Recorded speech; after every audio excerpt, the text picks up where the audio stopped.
hospital where, you know, all the top surgeons were there, and it was something much rougher, and the people dragging the coffin up into the airplane. It was just a rough and nothing dignified about that moment. Yeah, I am certain that we audiences will find this. Seems a strange word to use, but this is what we are in, the business of entertainment. I know that audience will be entertained by this in the sense that it's a great film and you're part of a great cast. What's your sense, though, of what the takeaway will be from seeing this film about these everyday people? What's the 50 years later? What's the audience going to leave with? I don't know, actually. Yeah. I'm not sure.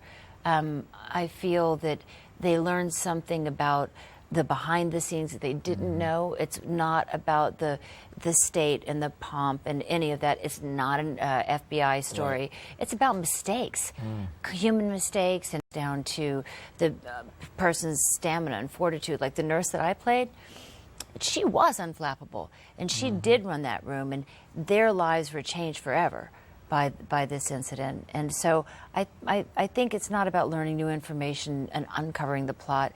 I think it's about taking a look behind the scenes of these ordinary people. Yeah, but that's what makes movies work, humanity. If you can get into the, as you know, you're the expert here, if you can get into the humanity of the character. You're pretty good yourself. If you can get into the humanity of the character, that's what makes it work. And you're so good at that all the time. I want people to relate to me as the character. I want them to go, that could have been me, or I know someone like that. And I like it when they have that little clutch in their heart or clutch in their throat, and they feel like they've been there, whether it's laughter or tears.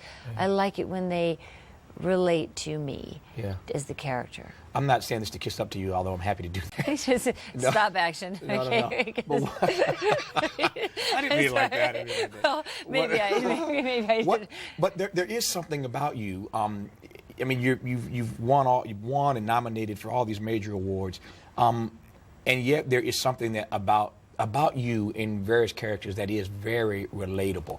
Do you work at that? Is that something that comes natural? Is there some trick that you want to share with us, some magic potion you have? First of all, I adore you so much. I just have to say that. Because no matter what I answer, if I go, yes, it's just, well, Tavis, let me tell you. But you always come across as so everyday, so, you know. That's why, because I am. Yeah. I'm just an everyday mom. Yeah. I mean, I don't mean to be poo-poo about the career. I've had an amazing career and amazing blessings, but I'm an everyday person, and I have lived an everyday life. I take my kids to school, and I made that myself. I know my mom is thinking, what is Tavis holding in his hand? Your mom will like that. Yeah, Mom, well, she won't get any of it, but I'll let you. She's in Indiana. But I'll let you tell the story of what this is. But when you brought this as a gift to me, which I so appreciate, it took me back, speaking of moms, took me back to my mom, because I grew up in a family with 9 brothers and sisters. Yeah. And we were so poor. How poor were you? That we picked our own apples and the like. And my mother and my grandmother, God rest her soul, Big Mama as we called her. Yeah. My mama and Big Mama would be in the kitchen with these old kind of mason jars, and we made our own apple preserves, and we did this as a kid. So whenever I see a mason jar like this, I just get giddy because it takes me back to my childhood. Well, when you put that on some toast and some butter, biscuits. Biscuits, exactly. This is fig jam. I have a fig tree outside my back door, and I picked some figs this morning, and I'm 100 pounds and pregnant the last time I was on your show. In fairness to you, you were pregnant with twins. Okay, so I know, but they were this big. And I was not. See, every day, that's what I mean. You're so relatable. I love it. I love it. Well, I'm going to have this on some biscuits tomorrow morning for breakfast. Okay. And I'm going to be that big in a couple of days after I eat all of this. You might be. Yeah. But I want to get to this blue card. I never use these blue cards, really, but I want to write this down because there's a tradition that I have with you. I don't know if you've noticed this or not, but every time you come on our show, and I'm so honored to have you, and you see that sign? It's been 10 seasons now. We're in our 10th season. And you've been here so many times. You've always been kind to us to come back repeatedly. And I'm looking at some old tapes of our conversations. Every time you come on, it always seems that you have like 18, you're working like a Jamaican. You got like 10 jobs. Mom. Yeah, Mom. There you go. What about it? Yeah. Working hard, yeah, too. but you're always doing 1,000 things. I mentioned a couple things already. So you just wrapped, and I loved you in this newsroom. Okay, forget. How about the fact that he let my character say she was liquid sex? I said, Aaron, You're giving me that line? Great line. He said, you could do it, MGH. I'm like, all right, well, I'm liquid sex. I couldn't believe it. Before I jump off of this to all the other 20 million things you're doing, how did you react when Jeff Daniels? Oh, my God. Because everybody was like, it was like the surprise of the night, I guess. Everybody thought something else was going to happen. We were praying. Yeah. I was watching with my kids, the twins who are 9 and my 15-year-old daughter, and my children actually learned how to curse during God of Carnage, which Jeff Daniels and I did together in New York with, God rest his soul, James Gandolfini and Hope Davis. And so when Jeff won, they felt like it's like Uncle Jeff, and we were screaming and jumping up and down on the couch because it was just fantastic. And this is a man, Jeff, he knows it about himself. He doesn't smile all the time. Right. You know, in case you're living under a rock, Jeff Daniels won at the Emmys the other night. For the newsroom. Yeah, for newsroom, big deal. So we mentioned newsroom. Just wrapped your turn there. Parkland, we've already talked about. Right. Trophy Wife, we ain't got to yet. Right. Elsa and Fred, a movie with Shirley MacLaine and Christopher Plummer, that's coming. Get a Job. Speaking of Emmy wins and losses, Bryan Cranston. Love Bryan Cranston. Yes. Everybody does now. Breaking Bad. You got a gig with Bryan Cranston, a movie called Get a Job, and you just wrapped a Woody Allen project for 2014. Right. I'm out of breath. I mean, they didn't all happen this year. The Get a Job was one of them was last year, and but you're like the hardest working woman in Hollywood. Well, I'm a single mother. I support those kids. I like to work. I feel better when I'm working. I feel really, and this is suddenly, you know, it is like this. I don't think I appreciate it in the way I do right now. This is an up for me right now, and I appreciate it because I've been on that low swing before. So it's fantastic. Trophy Wife, I have a new sitcom, and that's what I was really praying for, because it's a good schedule for a mom. You work 5 days a week, and you don't necessarily work every day. I like to do homework with my kids, so this is the best schedule, and it's fun. I'm going to talk about Trophy Wife here in just a second. Since I got this card out, I'm just going to run through all this stuff and have you top line some of this stuff, but I want to talk about Trophy Wife in particular in a second here. But since you mentioned those up times and down times, I suspect that's probably true for most people in this business. Particularly and especially for women, and especially as they age or become more chronologically gifted. Give me some sense of how you have navigated what you would call those low swing times. That's step one. Yeah. Okay, this has not been step two. Right. You know, I have faith, first of all, that I will work again, and I have faith in a lot of wonderful things. In my spirit world and my kids and my family. And I cry, and sometimes I kvetch, but I try to keep busy doing things like doing readings or just staying in the business somehow. And then there's some stuff you can't be in control of. Like at one time when it was down, I thought, okay, I'm taking the kids to the southwest.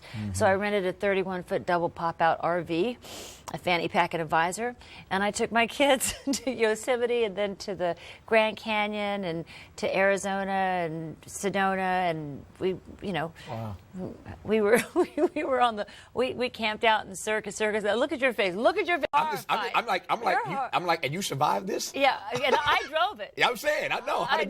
How did you survive this? It was so much fun. Yeah. But, you know, I know a lot of people would do it, but it was so much fun. The kids put like twinkly lights up on their bunks in the RV, and we parked at the Circus campsite in Las Vegas, and we were invited. My publicist called, and she says, "You're invited to go to the Cirque du Soleil because Yoko Ono's going to be there, and they're doing the new Beatles thing." I said, "Okay, but we're in the Circus campsite. How can we do that?" And she said, "Well, do you want me to cancel?" I'm like, "No, I don't want you to cancel." So we pulled out the nicest things we had. We put on our high heels, and we got out of the Circus. We were like walking across the parking lot like this. We were like, "Where you go?" And we're like, "We're going to the Cirque du Soleil." We didn't care. The kids had a good time, I assume. They loved it. They had to have a blast. Yeah, first it's beautiful, and it's I think driving and flying on planes on some level is like family. It's good family time. There's no back to my mom. We talked about moms earlier. You being a mom, of course. My mom loves Yosemite. And as long as I've lived in California, I've never been. And she gets on me all the time. You have got to go to Yosemite. You got to go check it out. So I'm going to get there one of these days. Tell me more about Trophy Wife. It's very funny. It stars Malin Ackerman. She's the trophy wife, and as all trophy wives probably on some level should be. She's blonde and beautiful and young, but she's married a man who I was his first wife, and Michaela Watkins was his second wife, and the man is Bradley Whitford. And so it's about how she tries to integrate these families. And Michaela and I say the show is about how we make her earn her trophy. And it is funny, and we've got great kids. And my character, she's kind of a cross between Betty Davis and Joan Crawford and me. And she's fun, but maybe she's not fun. They're gonna. Oh, and my new boyfriend is gonna be Dennis Haysbert. Is I saying it right? What? Yeah. You're in good. I hope so. We'll see. We will see. I'll let you know. I've been jealous of him for a lot of different reasons, and now he gets to hang out with you. Yes. Wow. Oh, no, I saw him at the Emmy party the night before, and I sat on his lap, and I said, aren't you excited that you're going to be, I hope you're excited that you're going to be my new boyfriend. And I swear to God, he didn't move. He's like, yes, I am. I was like, well, we're not doing Allstate now. You're going to be my boyfriend. Like, come on. Show some excitement, huh? Just wrap me up in those beautiful hands. Since you went there, and obviously I didn't know this, this is obviously 2013, so this is no longer Guess Who's Coming to Dinner. That's right. But what do you make of the fact that you're about to be in a sitcom for a major network and you got a black boyfriend? I love it. Yeah. I so love it. Because this particular network, you've got Modern Family where they have a gay couples. They got everything in Modern Everything. Family. Yeah. But I tell you what, I mean, we'll hear about it. People don't turn me on at all, but you remember I was a Harlem girl. Don't you remember that? Brownstone in Harlem. That's down the street right. from Maya Angelou. That's right, that's right. So for me, it's fantastic. And he's an amazing person. He's an amazing man. Yeah. And he's beautiful, and I've had a crush on him for ages. So. Yeah, that voice, man, is. Yeah, I know. Yeah. I'm gonna have to talk like this just to match it the whole time. If I were a woman, I think the voice would get me. He just that voice of his is unbelievable. All right, so we talked about Trophy Wife. That's the new gig. Tell me about Can this. I just say Tuesday nights at ABC? Say that again? Tuesday nights, ABC 9:30. I didn't hear you. Tuesday nights, ABC 9:30. Okay. So that's Trophy Wife. So we talked about Parkland. We talked about Newsroom. We talked about Trophy Wife. You got so much stuff going on. All right, so just top line these other things right quick. I know you can't say too much about it. They're not out yet. But tell me about Elsa and Fred. Okay, Elsa and Fred is basically it's Shirley MacLaine and Christopher Plummer. We shot down in New Orleans, and Christopher Plummer, both of them, I'm completely in love with. But I remember one day I said to him, Christopher, you know, in Hamlet, don't you think there could be three choices? Like to be is one choice, not to be is another choice, or like to die. Because he taught, and Christopher said, no, darling. And he started reciting Hamlet. Tis to be or not to be, that is the question, whether it is nobler in the mind. And just the way he could say, I was at his feet I hope I didn't hit my mic, I was at his feet the whole time. So it's about old people falling in love, and they go to Rome, and they dance in the fountain.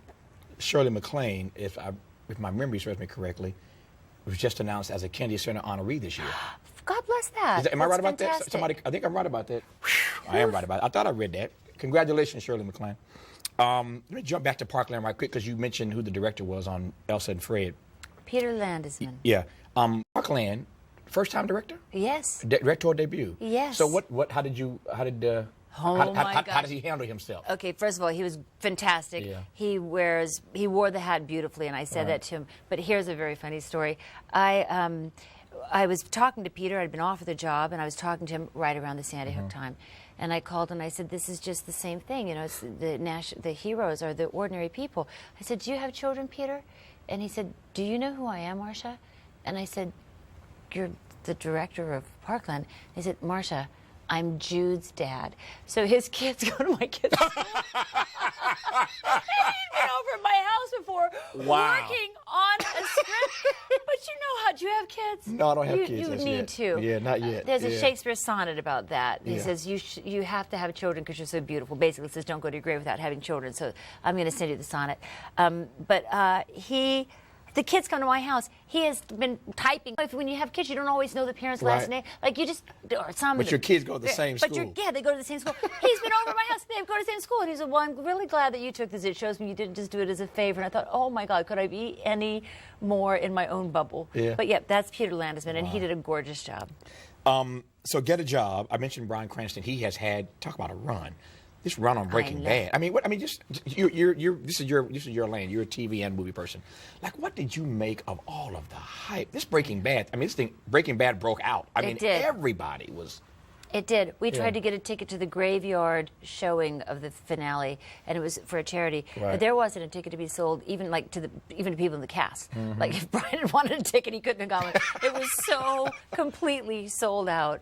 And I think it's just people. I think there's a movement, and the show deserves it. Oh, yeah. But I think there's a movement of almost like cult followings, right? Where like in Hunger Games and Harry Potter and on television, sort of the same thing. They get their own cult audience, and then it just blows up. And it was pretty genius marketing. Yeah, it was indeed. So tell me about this movie, Get a Job. Just top line that for me. Get a Job with Bryan Cranston. Yeah. It was about 2 years ago we shot that darn thing. Right. So I have to say there's certain, my character's an executive, and she's like a crack the whip executive, and it's about young people getting jobs and losing jobs and how they get jobs in the marketplace.